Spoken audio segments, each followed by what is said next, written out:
Hi guys, எல்லாருக்கும் வணக்கம் guys. என்ன காய்ஸ், ஐபிஎல் முடிஞ்சிச்சு. இன்னியோட last date. KKR versus SRH அணி மோதுறாங்க. பார்க்கலாம் எந்த அணி கப் அடிக்குதுன்னு சொல்லிட்டு. இதை தொடர்ந்து ருத்ராஜ் கெய்க்வாட் ஐபிஎல்லாம் முடிஞ்சு ரீசெண்டாக ஒரு ட்வீட் ஒன்று போட்டார். அதில் என்ன சொல்லியிருக்காரு, ஏது சொல்லியிருக்காரு, முக்கியமாக தோனி பற்றி சொல்லியிருக்காரு. அது என்ன ஏதுன்னு வீடியோ டீட்டெயில்டாக பார்க்கலாம். அதுக்கு முன்னே நீங்கள் நம்ம சேனலுக்கு புதுசாக வந்திருந்தீங்கன்னா ஒரு சப்ஸ்கிரைப் மட்டும் பண்ணிக்கோங்க. வீடியோக்குள்ளே போகலாம். அவர் என்ன சொன்னார்னா, தோனி போன்ற ஒரு வீரரை நான் பார்த்ததே கிடையாது. ஏன்னு கேட்டிங்கன்னா, நான் நிறைய டைமில் அவர் கூட விளையாடியிருக்கேன். எந்த டைமில் டென்ஷன் ஆக மாட்டார். அவர்கிட்ட என்கிட்ட சொல்கிறது என்னென்னா, தோத்தாலும் ஓவராக ரொம்ப எக்ஸைட் ஆகாத, ஜெயிச்சாலும் ஓவராக எக்ஸைட் ஆகாத, எந்த இருந்தாலும் மைண்டு காமனாக வச்சுக்கோ, அப்போ தான் நீ கேமில் கான்ட்ரேட் பண்ண முடியும் அப்படின்னு சொன்னாருங்க.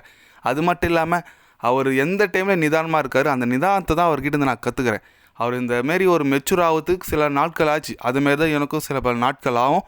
கண்டிப்பாக தோனியோட அவரோட கைட்னஸ்னால நான் கண்டிப்பாக நல்லா பிளேயராக வரும்னு எனக்கு நம்பிக்கை இருக்குது.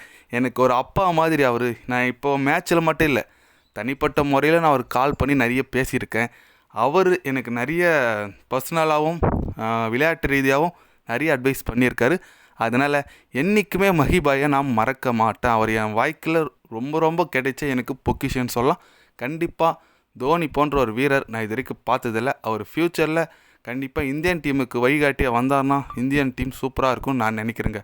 ஆனால் ருத்ராஜ் கெய்க்வாட் சொல்கிறது கரெக்டு தாங்க. எத்தனை பேர் அவர் இந்த மாதிரி கைட்னஸ் கொடுத்துருக்காரு. அது இல்லாமல் அவர் இந்த மாதிரி பேசியிருக்குது எல்லாம் தெரிஞ்ச விஷயம் தான். ஏன்னா ருத்ராஜ் தோனி கைட்னஸில் தான் இருக்கார், உங்களுக்கு தெரியும். அதனால் அவர் இந்த மாதிரி பேசியிருக்குது ரொம்ப ஆச்சரியத்தை அளிக்குது. பரவாயில்ல, அடுத்த வருஷம் நல்ல ஒரு டீமை செட் பண்ணி ஒரு 4 வருஷத்துக்கு நல்ல டீம் செட் பண்ணோன்னா மெகா ஆக்ஷனில் நல்ல பிளேயரை எடுக்கணும். அதனால் கண்டிப்பாக தோனி அடுத்த வருஷம் விளையாட மாட்டேறா விஷயம் இருந்தாலும் அவருக்கு கண்டிப்பாக சென்னை அணியோட மேண்டராக வருவார்னு சொல்லிட்டு அது கன்ஃபார்ம் ஆயிடுச்சுங்க.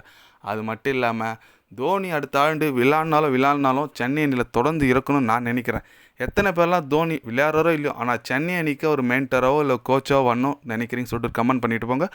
இது போன்ற ஸ்போர்ட்ஸ் நியூஸை தெரிஞ்சுக்கணுன்னா சேனலை சப்ஸ்கிரைப் லைக் பண்ணிக்கோங்க.